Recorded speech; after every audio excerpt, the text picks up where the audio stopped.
Mikel Arteta has built a team record-breaking Arsenal, a team that wins more games and scores more goals than most in any of the club's legendary history. But what's the point of breaking records if you don't break open the trophy cabinet? We're heading into the 25-26 season, and the conversation is no longer about progress. It's about prizes. The story has changed. Patience is wearing thin, and the pressure from the fans and the media is absolutely immense. Without a major piece of silverware, a Premier League or a Champions League title, will the man who rebuilt the Emirates find himself out of a job? Will this beautiful, expensive project be judged as nothing more than a failure? To really get the pressure, you have to understand the journey. When Mikel Arteta took over in December 2019, Arsenal was a club completely lost at sea. 10th in the table, no identity, and a massive toxic gap between the team and its fans. What he did next was a total cultural reset. He cleaned out the dressing room, hammered in a new mentality, and slowly, piece by piece, rebuilt the club in his image. And the results? They've been staggering. He won an FA Cup in his very first season. He took Arsenal from 8th place twice to 5th to an incredible 3 consecutive second place finishes, pushing a genuinely historic Manchester City team to the wire time and time again. Under his watch, Arsenal finally returned to the Champions League and even stormed to the semi-finals in 25, beating the reigning champions Real Madrid along the way, a height the club hadn't reached since 2009. The board has shown immense faith in this turnaround, backing him to become one of the highest paid managers in the league. It was a clear statement: this is our man, they trust the process. But the real question is, for how much longer will everyone else? The case against Mikel Arteta isn't about a lack of progress, it's about the brutal reality of elite football. Progress costs a fortune, and the patience has an expiration date. This argument is really fueled by three things: money, narrative, and sky-high expectations. Firstly, the money. Let's be honest, this Arsenal project wasn't built on a shoestring budget. Since Arteta walked in, he's been backed with a war chest that rivals almost any in the clubs in the world. We're talking hundreds of millions of pounds spent to transform this squad. Players like Declan Rice and Kai Havertz weren't signed just to compete for the top 4. They were bought to win things. When a club spends that much money, the demand for a return on that investment is non-negotiable. And in the world of super clubs, that return is measured in major trophies. An FA Cup and a couple of Community Shields were a brilliant start, but that feels like a long time ago now. With a squad this expensive and this talented, the only things that count are the Premier League and the Champions League. Second, you have the narrative for all their beautiful football, for all their record-breaking stats. Arsenal under Arteta have been stuck with the painful tag of nearly men. It's a cool label, but it's one they've earned. In the heat of late season stumbles and big games where they just fell short. This bottling narrative, fair or not, is incredibly damaging. It creates this public perception of a mental block that the team and its manager just can't seem to get over. Excuses, whether it's about the flight of the ball or the strength of a rival, just start to sound hollow to a fan base that is desperate for glory. That story gets everywhere. It's all over the media, it dominates the phone-ins, and it creates a cloud of doubt that can turn toxic. A manager doesn't just coach a team, he has to control the story around it.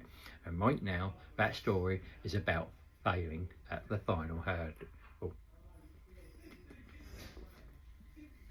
Finally, and this might be the most important point. The expectations have completely changed. Arteta is a victim of his own success. A few years ago, a top 4 finish would have been a worthy achievement. Now finishing second is seen as by a huge part of the fan base as a failure. He created this world. He's the one who raised the bar so high that now only winning will do. The fans were patient. They bought into the process. When the team was stuck in 8th, they cheered for progress. When they got to 5th, they backed the team through 3 straight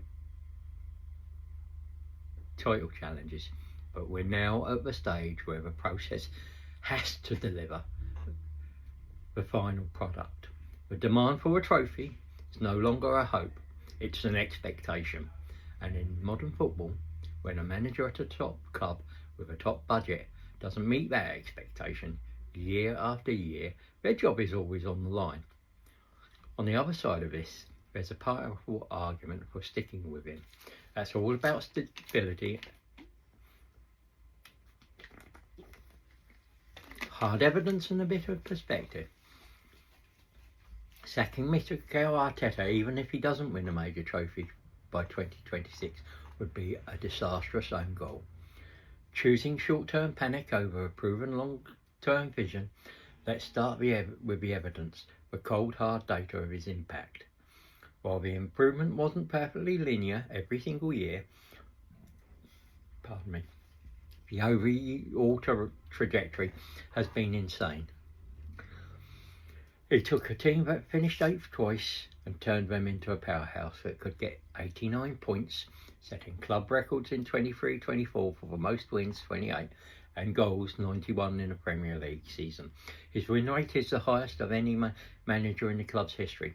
This isn't just a slight improvement, it's a complete reinvention of the club's identity and fortunes. He didn't just steady a sinking ship, he built a brand new battleship.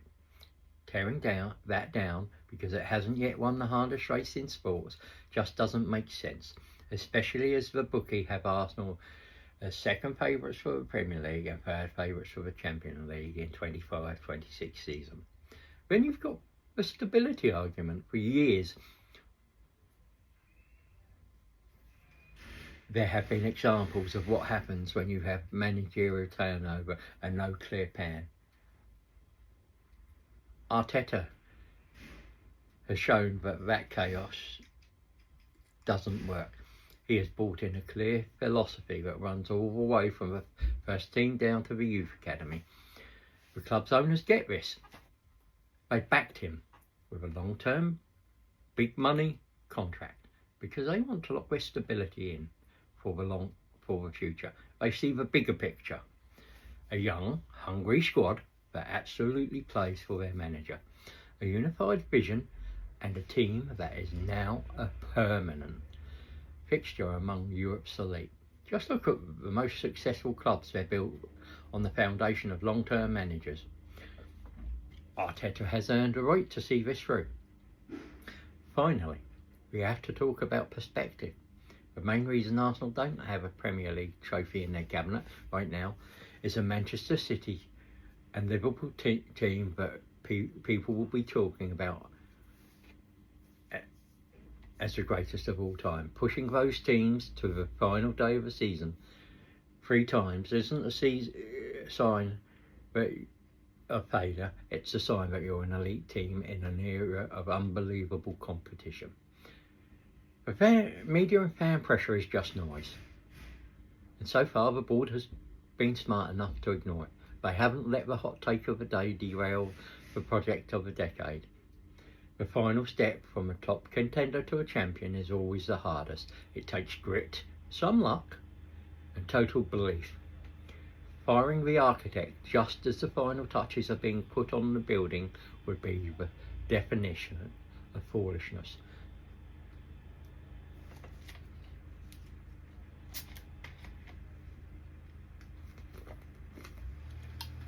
So where does this leave Mikel Arteta heading into the 25-26 season? Look, his job is not in immediate danger. His contract and the full-throated backing of the Arsenal board give him a pretty solid shield. But it would be crazy to think that shield is indestructible. The 25-26 season feels like a tipping point, not necessarily for the board, but for the entire narrative. Another season without winning the Premier League or Champions League, and that progress without prizes story will become deafening. The pressure from the media and the fans would climb to a level that would be almost impossible to ignore. Even if the board wants stability, that kind of overwhelming external pressure can create a toxic environment. It starts to affect the players, it impacts who you can sign, and it creates a feeling of stagnation, no matter what the positive stats say. The simple truth is this: the trust the process story has a shelf life. It has served Arteta and Arsenal incredibly well, pulling them out of the mud and back to the top table. But that chapter is closing, a new one has to be written, and that new chapter has to end with a major title. While Mikel Arteta's job may not literally be on the line on the final day of the 26th season, the entire long-term project will be. The argument for more time will have run out. The project will have reached the point where it has to deliver on its ultimate promise.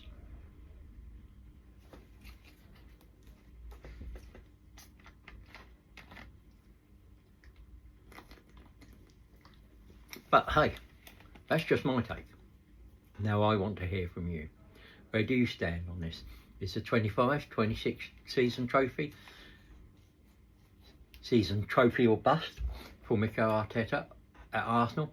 Is the mountain of evidence showing progress enough to keep him in the job, or is it finally time for some top silverware? Let me know your verdict in the comments below. Also, if you like these deep dives into the biggest debates in football, make sure you subscribe and hit that notification bell so you don't miss what's coming up next. Also hit the like button because it helps the channel. And one thing, if you are turning on the notifications, about go into your settings on the YouTube app, scroll down to settings.